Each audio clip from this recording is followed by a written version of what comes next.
16वें अध्याय में आचार्य चाणक्य जी कहते हैं, जल्पन्ति सार्धमन्येन पच्यन्त्यं संविद्भ्रमा हृदये चिन्तयतं न स्त्रीणमेकतो रतिः।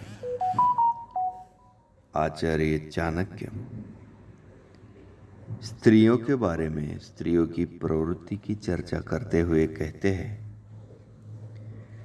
कि स्त्रियां बात एक से करती हैं, कटाक्ष से किसी दूसरे को ही देखती हैं, मन से किसी तीसरे को चाहती है। उनका प्रेम किसी एक से नहीं होता।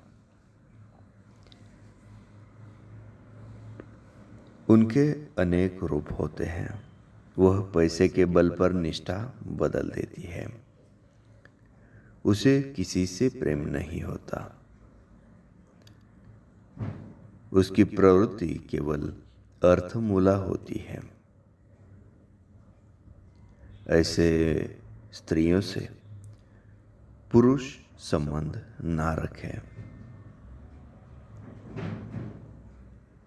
यदि किसी स्त्री के बारे में कोई पुरुष ये सोचता है कि वह उस पर रीझ गई है, वह उस पर फिदा हो गई है, तो वह महामूर्ख है। वो ये कुछ नहीं जानता। इसी भ्रम में वो जी रहा है कि वह स्त्री उसको वश हो गई है।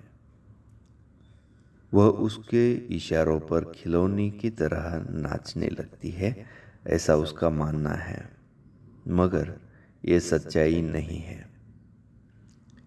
स्त्री से आसक्ति की आशा करना मूर्खता है। असल में वो खुद ही उसके वश में हो गया है और उसके इशारों पे अब वो नाचने वाला है।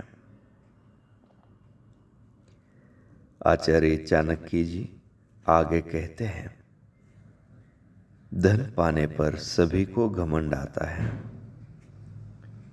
विषय और बुराइयों में फंसकर किसी के दुखों का फिर अंत नहीं होता। स्त्रियों में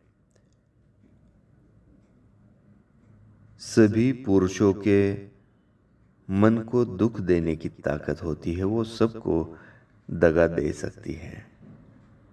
कोई व्यक्ति राजा को प्रिय नहीं हो सकता। मौत की आंखों से कोई जैसे बच नहीं सकता। भीख मांगने पर किसी को आदर नहीं मिलता। दुष्टों के साथ रहकर कोई सकुशल नहीं रह सकता।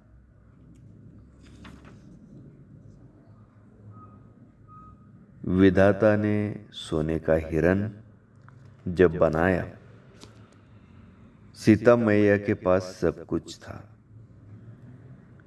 वास्तव में विनाश काल का समय आने से बुद्धि विपरीत हो जाती है।